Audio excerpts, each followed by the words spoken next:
Boa noite, começando mais uma live. A live de hoje acabou sendo um pouquinho mais tarde e é sobre pólipos uterinos. Então, para começar, os pólipos uterinos, eles podem ser do tipo cervical, que são os que ficam no colo do útero, e no canal, que é o caminho que faz do colo para a parte interna do útero, da cavidade uterina, e eles podem ser endometriais, que são os tipos de pólipos que ficam na parte interna do útero.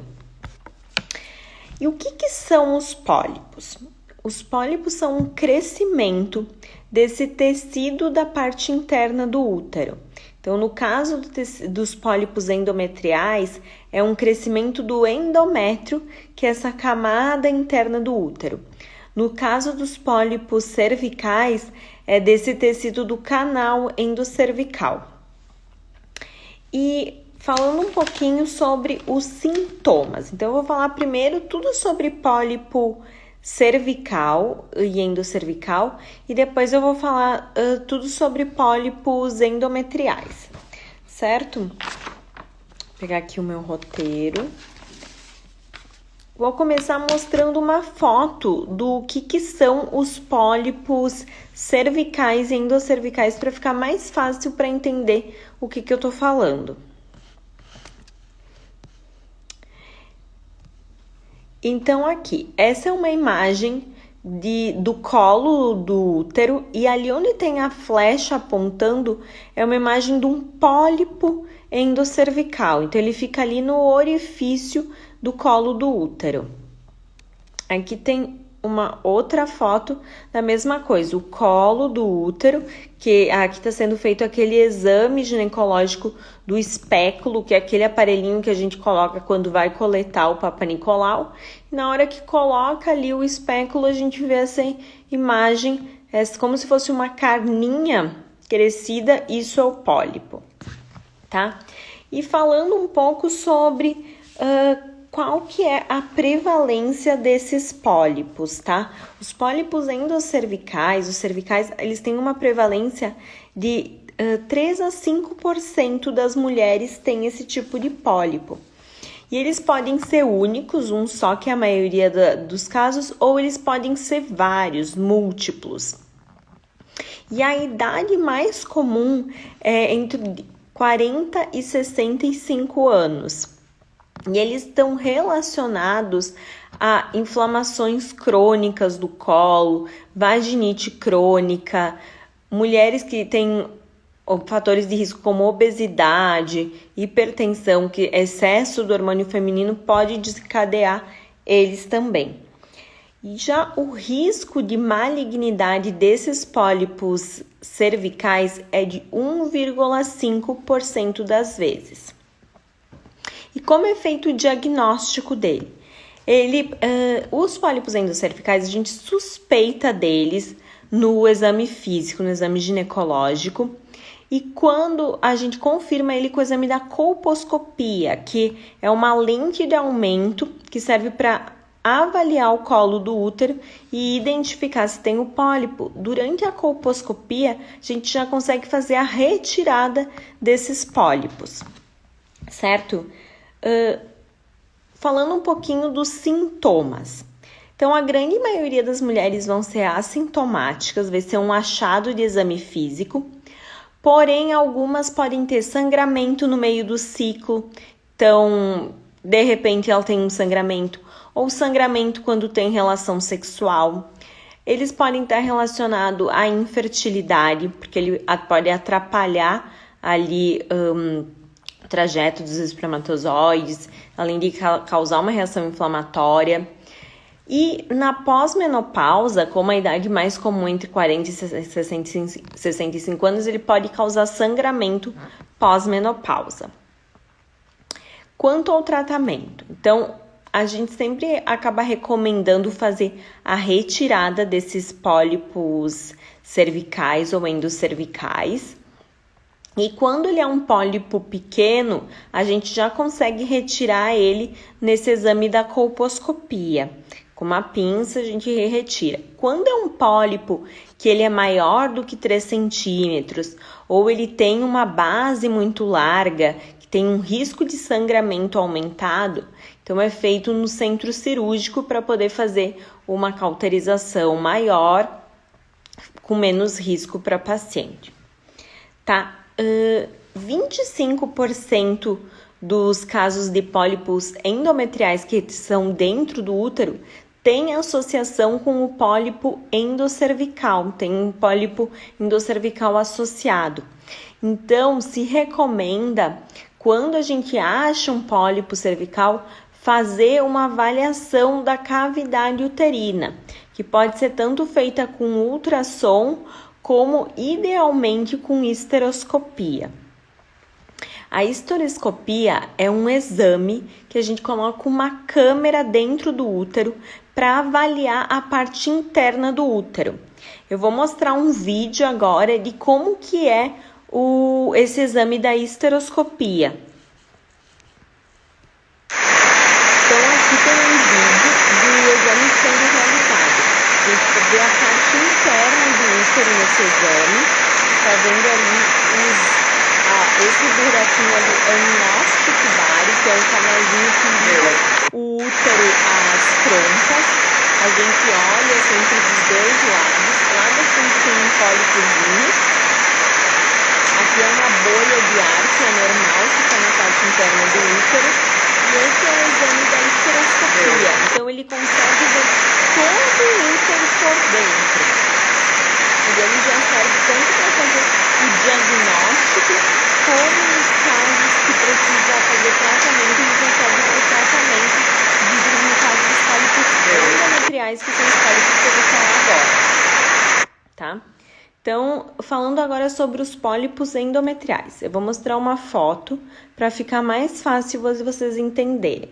Essa é uma imagem de histeroscopia, então a gente tem ali o útero e bem no meio tem um pólipo grande, um pólipo endometrial. Pegando aqui o meu roteiro. O pólipo endometrial, a prevalência dele é maior. 25% das mulheres vão ter pólipos endometriais. E eles também podem ser únicos, como eles podem ser múltiplos, mais do que um. Aqui, ó, nessa outra imagem, a gente tem ali 2 pólipos. E eles podem ser tanto pediculados, que é quando eles tem uma base menor e eles são mais compridinhos, como esse na lateral, como sésseis, que é como esse pólipo, o posterior, que ele tem uma base mais larga. E esses pólipos, eles também podem ser um achado de exame. A mulher vai fazer um ultrassom, por exemplo, e no ultrassom é visualizado uma imagem que sugere um pólipo. Vou mostrar aqui, ó, essa é uma foto de ultrassom, e ali no ultrassom tem umas imagens que sugerem um pólipo. Então, ele pode ser que a mulher seja assintomática, foi fazer um exame de ultrassom e no ultrassom foi visualizado. Ou pode ser que a mulher esteja com algum sintoma, que pode ser sangramento no meio do ciclo, aumento do sangramento uterino, infertilidade, os pólipos também estão relacionados com infertilidade, sangramento pós-menopausa, que são uma das principais causas de sangramento depois da menopausa. E nesses casos de mulheres que são sintomáticas, a gente acaba sempre indicando fazer o tratamento, tá? Uma dúvida que é muito comum é quanto ao risco desses pólipos virarem câncer.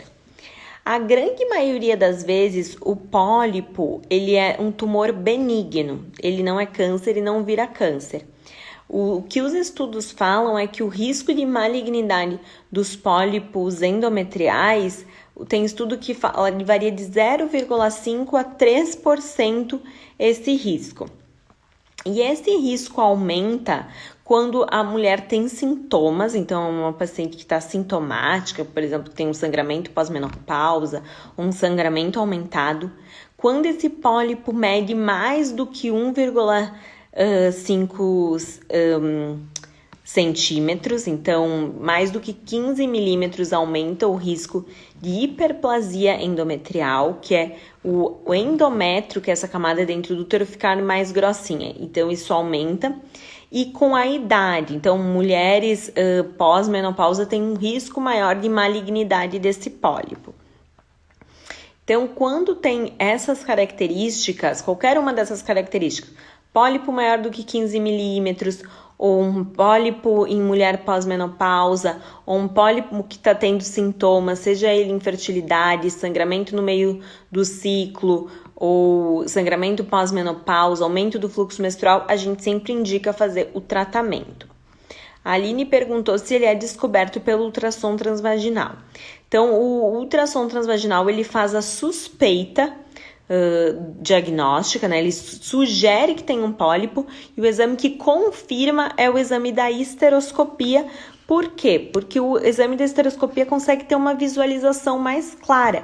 Ele consegue visualizar o tamanho da lesão, a extensão, se realmente é um pólipo ou não. O que pode acontecer também no ultrassom é uma suspeita de espessamento endometrial. Então, ali essa camadinha dentro do útero endométrio, ela tá grossa, e daí isso acaba sugerindo fazer uma investigação maior.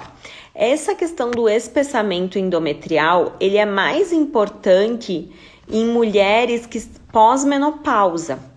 A gente considera que o endométrio normal, no ultrassom, ele tem que medir até 0,5 centímetros. Quando é mais do que isso, mais do que 5 milímetros, a gente faz uma investigação, se diz que o endométrio está espesso.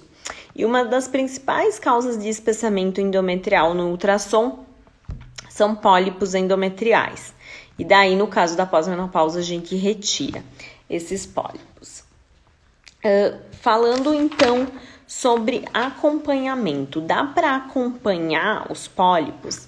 Então, em mulheres antes da menopausa, com pólipo que mede menos aí do que 10 milímetros, que ela não tem sintomas, ela poderia fazer um acompanhamento. A chance desse pólipo regredir é de 25% ao ano. Só que ela teria que fazer esse acompanhamento com ultrassom ou histeroscopia. Então acaba ficando um pouco inviável. Por isso que na maioria das vezes a gente recomenda fazer a retirada do pólipo. Porque se ela vai ter que ficar fazendo o acompanhamento, pode ser que esse pólipo não suma e mais para frente ela precise fazer um procedimento. E a histeroscopia, ele é um procedimento minimamente invasivo. Por quê? Porque não vai cortar a barriga, não vai ter não é algo mais complicado. Geralmente a mulher interna e vai embora no mesmo dia quando faz essa cirurgia da histeroscopia. A gente geralmente recomenda fazer já a retirada dos pólipos, certo? Deixa eu mostrar aqui de novo aqui o vídeo da histeroscopia para quem entrou depois não viu. Aqui a Aline colocou, doutora, então, para quem não tinha visto, novamente. Doutora, eu tenho problema com ovulação. Como pode ser resolvido? Eu engravidei do meu filho tomando clomídia e agora estou tentando novamente. Não consigo e não quero tomar novamente esse remédio. Aline, a live de hoje é mais sobre pólipo. Pólipo tem muito relação com infertilidade. A histeroscopia... A maioria dos casos de infertilidade acabam fazendo histeroscopia para investigar e muitas vezes se encontra pólipo e a gente acaba indicando fazer a retirada do pólipo sempre que for fazer um procedimento como fertilização in vitro, porque ele pode atrapalhar a implantação do embrião, certo? Gente, o que eu queria falar era isso. Eu respondi as dúvidas que eu tinha recebido, tá? E quero agradecer para quem participou aqui da live hoje, tá bom? Até as próximas!